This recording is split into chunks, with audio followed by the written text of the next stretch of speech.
You know, I remember watching a documentary about a man who spent his entire career looking for the giant sloth in the Amazon because it used to exist, and there's been a bunch of indigenous people that have told stories about encountering these giant sloths. Yeah. So this guy was absolutely convinced that these sloths were there, and he was kind of banking his career on it, and it wasn't working out.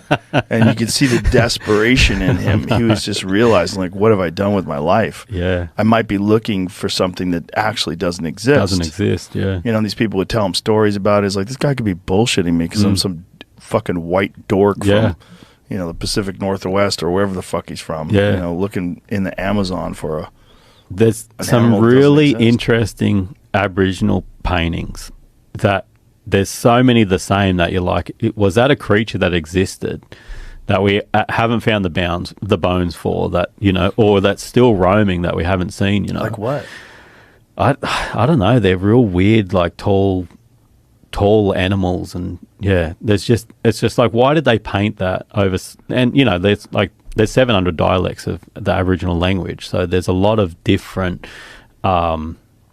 mobs of Aboriginal people, you know. So it's like, but why did they paint that there, and they painted the same painting there, and maybe they never even got along with each other or communicated for them both to the same drawing, you know.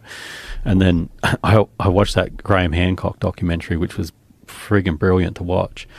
And I started actually thinking, because they're starting to really date back some extreme Aboriginal civilizations now in Australia, that I don't know if Graham's ever been to Australia to, you know, see and witness it and study it, but I'd love for him to come out at some point. But there's every chance that those animals existed, you know, but we just haven't found them yet. And I was talking to Jamie when I first got here about that boneyard in Alaska, where they're digging all that, and it's just like what's next? And they keep finding stuff that just seems to date back. He's found these ancient bones that have saw marks on them.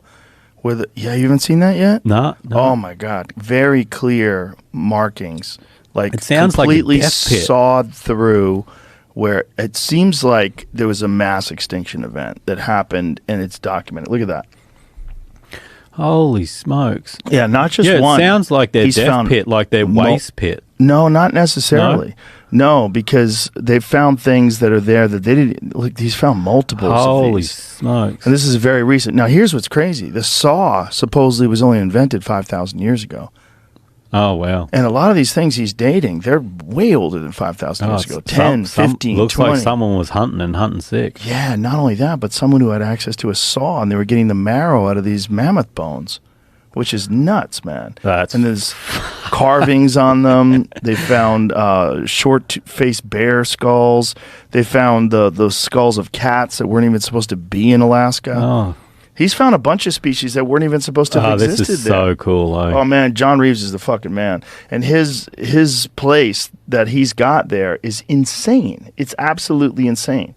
It's so filled with animals and a very thick carbon layer. Look at these bison has there. Did you see the one that we have out front? Yeah, I did. Yeah, I was studying it. Yeah, I have to find a university that I can send that to and get it carbon dated. Oh, yeah, cool.